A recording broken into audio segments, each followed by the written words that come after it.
ಕೇಂದ್ರ ಸರ್ಕಾರ ಇವತ್ತು ಇಷ್ಟೊಂದು ಬರ ಪರಿಸ್ಥಿತಿ ಎದುರಿಸುವಂಥ ಸಂದರ್ಭದಲ್ಲಿ ಯಾವುದೇ ತಂಡ ಇನ್ನೂ ಕೇಂದ್ರ ಸರ್ಕಾರ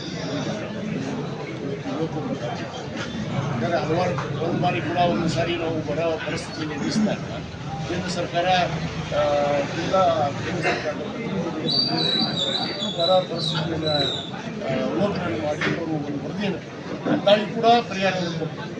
ಬೆಳೆ ವಿಮತ್ತು ಕೂಡ ಅಷ್ಟೇ ಆಗಿದೆ. ಏನು ಕೆಲವಷ್ಟು ಕಡೆ ತಾರತಮ್ಯ ಆಗಿದೆ.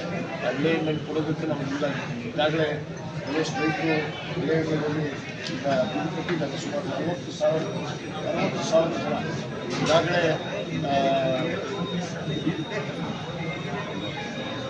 60,713 ರೈತರು ಈಗಾಗಲೇ ಬೆಳೆ ವಿಮೆಗೆ ಅವರು ನೋಂದಣಿಯನ್ನು ಮಾಡಿದ್ದಾರೆ. ಅವರಿಗೆ ಪರಿಹಾರ ಕೊಡುವಂಥ ಕೆಲಸ ಮಾಡ್ತೀವಿ. ಮತ್ತು ಏನೇನು ನಷ್ಟ ಆಗಿದೆ ರೈತರು ಬಿತ್ತಿರುವಂಥ ಬೀಜಕ್ಕೆ ಇವತ್ತು ಬೆಳೆ ಆಗಿಲ್ಲ, ಅದಕ್ಕೇನು ಪರಿಹಾರ ಕೊಡಬೇಕು ಅನ್ನೋದನ್ನು ನಾವು ಇಲ್ಲಿ ಪರಿಶೀಲನೆ ಮಾಡಿ ಒಂದು ಸಲ್ಲಿಸ್ತೀವಿ. 3 ದಿವಸದಲ್ಲಿ ತಾವು ಸ್ಥಳೀಯ ಫೀಲ್ಡಿಗೆ ಹೋಗಿ ಯಾವ್ಯಾವ ಬೆಳೆಗಳ ನಷ್ಟ ಆಗಿದೆಯೋ ಅವನ್ನ ನೋಡಿಕೊಂಡು ಆ ವರದಿಯನ್ನು ಸಲ್ಲಿಸುವಂತ ಹೇಳಿದ್ದಾರೆ. ನಾನು ಇವತ್ತು ಹೋಗ್ಬಿಟ್ಟು ನೋಡಿಕೊಂಡು ನಮ್ಮ ಅಧಿಕಾರಿಗಳು ಆಗಲೇ ಒಂದು ವರದಿಯನ್ನು ಸಿದ್ಧತೆ ಮಾಡಿ ಸರ್ಕಾರಕ್ಕೆ ಸಲ್ಲಿಸಿದ್ದಾರೆ.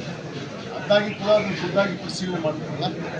ಇವಷ್ಟು ಸಾರಿ ಅಧಿಕಾರಿಗಳು ತಪ್ಪಿಸಿ ಮಾಹಿತಿಯನ್ನು ಕೊಡಬಹುದು ಅನ್ನೋ ಉದ್ದೇಶದಲ್ಲಿ ಇವತ್ತು ನಾವು ಖುದ್ದಾಗಿ ನಾವು ಸರ್ಕಾರದ ಪ್ರತಿನಿಧಿಯಾಗಿ ಸಚಿವರಾಗಿ ನಾನು ಅದಕ್ಕೆ ಪರಿಶೀಲನೆ ಮಾಡಿ ಒಂದು ವರದಿಯನ್ನು ಒಪ್ಪಿಸಿದ ನಂತರ ಆಗಸ್ಟ್ವರೆಗೂ ನಾವು ಕಾಯಬೇಕಾಗುತ್ತೆ. ಆಗಸ್ಟ್ ಮುಗಿಯೋವರೆಗೂ ಕಾಯಬೇಕು.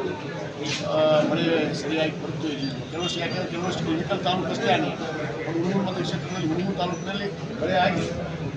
ಕೆಲವಷ್ಟು ಪರ್ಸೆಂಟೇಜ್ ಕಡಿಮೆ ಆಗಿರೋದ್ರಿಂದ ಅದನ್ನು ನಾವು ನೋಡಿಕೊಂಡು ತೀರ್ಮಾನವನ್ನು ಮಾಡ್ತೀವಿ.